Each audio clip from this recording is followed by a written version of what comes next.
Sony should lock down multiplayer co-op games. I think multiplayer co-op is a underserved market. Back in the late 2000s, early 2010s, we had a lot of games that would include a multiplayer component that was mostly kind of shovelware. They generally were not that great, and even the ones that were great didn't necessarily find an audience. Thinking about the Last of Us Factions mode. It was a fantastic multiplayer mode that was attached to a strong single player story. However, it was a niche. It had a niche audience. It didn't set the world on fire in terms of popularity. And even looking further back, PlayStation 2, PlayStation 1, there were lots of games with multiplayer, multiplayer local co op components, and a lot of games were pretty much built around that. Yes, you could have a single player, but I think that the companion AI were not that great in those games, in those days. So you were really encouraged to play with your friends, and that's kind of how we all gathered around the TV and, we'll play these games for hours on end. Fast forward to 2020 and 2024 now. I think the local co-op or even online co-op experience has been greatly underserved in the market. And what got me thinking about this was, of course, the success of Helldivers 2. But if you think about it, there's lots of people that actually would like these experiences. I would appreciate these experiences. Multiplayer games typically nowadays are some kinds of PvP, player versus player. Not necessarily first person shooters or even third person shooters. You can think about a game such as Rocket League. That's PvP. It's just um, you're not using guns necessarily. You can think about games like Gran Turismo. Again, that's PvP competitive. But you're not using guns. You can think about games like Tekken and other fighting games. And again, you kind of have that player versus player mindset. But what about co-op? What about sometimes when you just want to relax, like have something absurd or something wild or something crazy, but you're not in competition with your friends. Rather, you are trying to, accomplish a common goal. And then maybe you guys can be in competition with like the rest of the world, like your team versus how everybody and their teams ever did. So I was thinking about that and I was like, I think this market actually deserves more entrance, So first, I'm going to talk about games that already do this from PlayStation. So over here, we're going to take a look at Sackboy: A Big Adventure. This game is entirely pretty much built on a co-op interface. You can absolutely play it by yourself, but I've played this game and it almost feels like a shame playing by yourself. Like it's so much more engaging and fun and giving you what it is when you're playing with other people. And I can only imagine that if you had four people playing, it would be even more wild and even more entertaining. But yeah, having played this game, um, I don't see it as a single player game, even though it's perfectly playing as a single player. Like it works, it functions, but it loses its charm and it loses its unique capabilities. It's fun to argue with your friends about this game, which direction you're gonna go, how you're gonna tackle certain challenges, so on and so forth. So the next game after this is of course going to be Helldivers 2, right? Now this is not the game that I've played. You guys know my issue with this if you've been following me. I Just a quick summary. I don't think that PlayStation gamers should have to pay for the online component of this particular game because people that play on PC don't have to pay for that online component. But when you look at it, and the success that it has gathered so far, you can definitely see that this is a fantastic game. And like I said, it was kind of like the jump off point for my idea. It looks fantastic. It plays fantastic according to everybody's reports. It recently got a Metacritic score of 84, which I think is a little bit low, but that's because they've been struggling, with their servers and the capacities, which is a good problem to have, suffering from success. But hopefully in the next year or so, no, sorry, not the next year. We don't want them to take a whole year. Hopefully, in the next month or so, they're able to fix all of the server issues so that people can just have a solid, a rock solid experience and have, a really great time doing so. So, Helldivers 2 is perfectly the type of game that I want them to create. So, this is kind of the archetype of what I'm talking about. So, that's that. Then, if we go over here, we have Ghost of Tsushima Legends. So, again, Ghost of Tsushima Legends actually does what I'm talking about. It is a multiplayer online co-op game. This one, it had a big buzz when it came out, but I don't think it found a huge audience. I think it's a little bit like factions. I think there are people that are going to Demand Ghost of Tsushima Legends to be updated with Ghost of Tsushima 2. I hope that they do not suffer the same fate as factions players did. Um, and I think that hopefully the next time around, there will just be more emphasis. And I think also there is such a thing as kind of teaching your audience what you expect from you. You know, that kind of brand identity. Sony has done a tremendous job at teaching the audience that, hey, premium, premium single player AAA experiences, that's what you'll find here. There's no reason that they can't also teach them that, hey, premium multiplayer co-op experiences will be found here too. So I think that's kind of the point.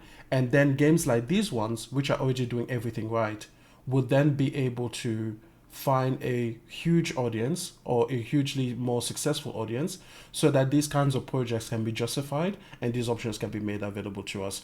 Because when you think about these games, guys, like when you think about the map, the assets, the size, the gameplay mechanics, they're already all there. You know, this particular mode kind of has a twist on it because it is more fantastical in nature than the single player component.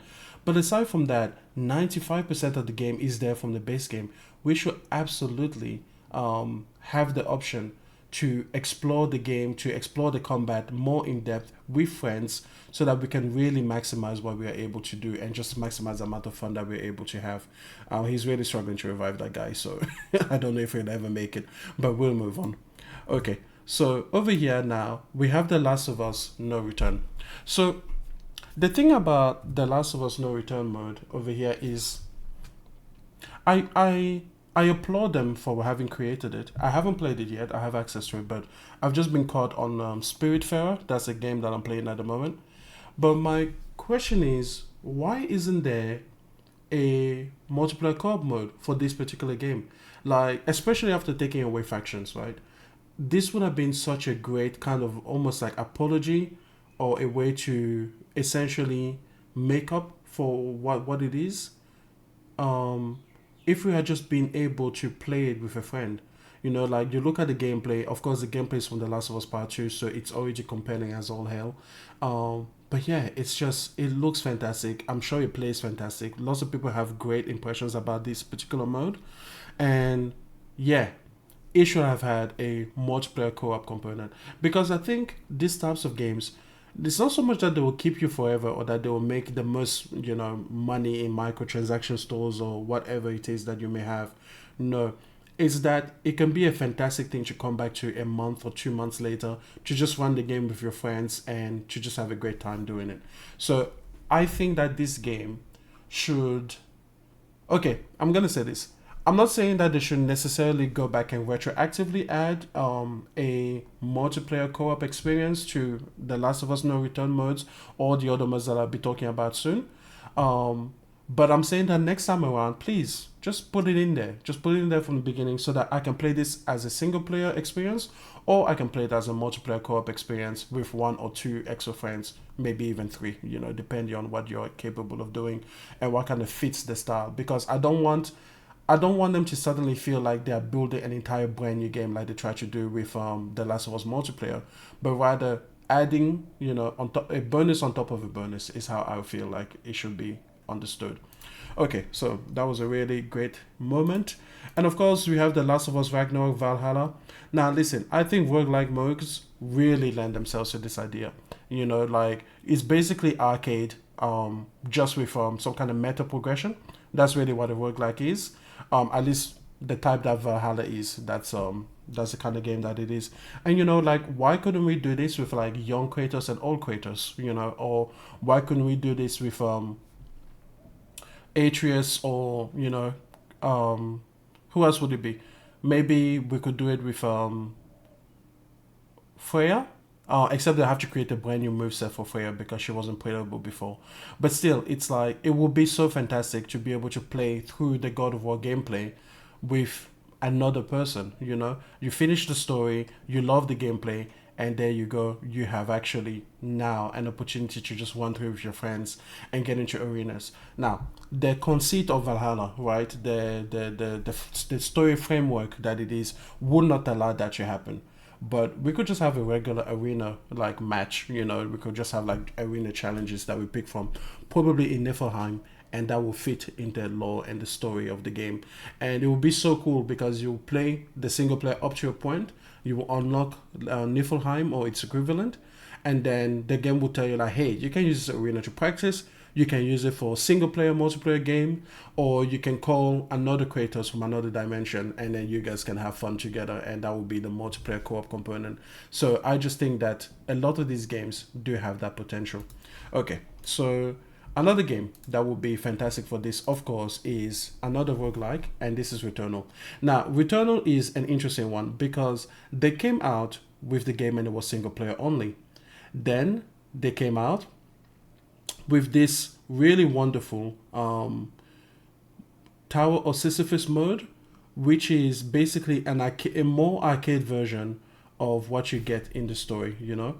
And that there is it's a mode that's even more built for what I'm talking about. I don't understand why they added the local co-op to the main story, but it didn't add it to this component. And this video is frozen, so we'll see if we can just get it back. Let's see, is there a part of gameplay here? I think this guy is just showing oh, he's doing a strategy guide. Sorry about that, I thought it was just gonna be gameplay. So in any case, yeah, this Returnal mode, it's such an interesting miss in my opinion, because it's like you just added, so you came out as a single player only game, then you add local co-op for the campaign story and the campaign progression, but then you add at the same time this arcade Tower Sisyphus. You will just go as far as you can go and you will eventually die no matter what. But then you make this a single player experience. Why?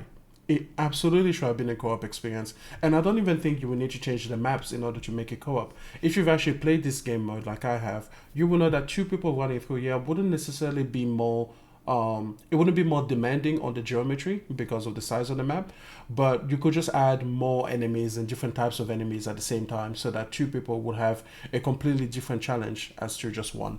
So this absolutely should have had a co-op mode, and I would say that they should retroactively go and put in a co-op mode in the Tower of Sisyphus portion of the game. Okay, and then finally my last one is going to be Days Gone. And Days Gone is another one that really baffles me as to how this idea wasn't already there. So if you've played Days Gone, you've got the single player component, of course, and you don't have multiplayer, but you do have these challenges, which is basically, again, just an arcade mode where you have to do something specific, and you get the hordes, and you get sort of like the most gameplay focused section of the game right there and there. And it's like, why doesn't this have like a multiplayer co-op component or even a local co-op component? I mean, local co-op is hard to do because you have to split the screen in half, but essentially, why isn't there a multiplayer component right here? I mean, think about it. Look at this. Wouldn't this be fun to like literally run through and gun through all of these people with your friends, different vantage points, different locations? If you look at the map size, it's already big. You may have to stretch out the arenas beyond certain borders or certain boundaries, but these map sizes are good. You could have two people run through this, absolutely no problem. So that's basically it. That's my idea.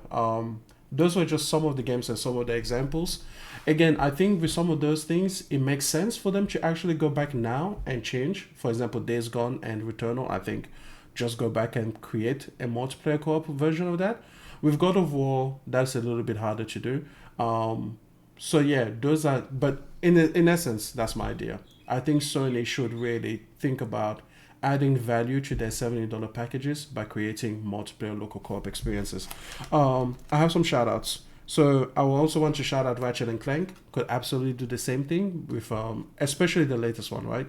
Because you can have Ratchet and Rivet basically be competing in an arena or a whole different set of challenges. Doesn't just have to be fighting, but it could be, you know, gliding around, flying ships, you know, racing and everything like that. Could be fun. OJ highlighted, sorry, I talked about Sackboy Big The Adventure, but also wanted to highlight Astro's Playroom. I think Astro's Playroom will be another fantastic one.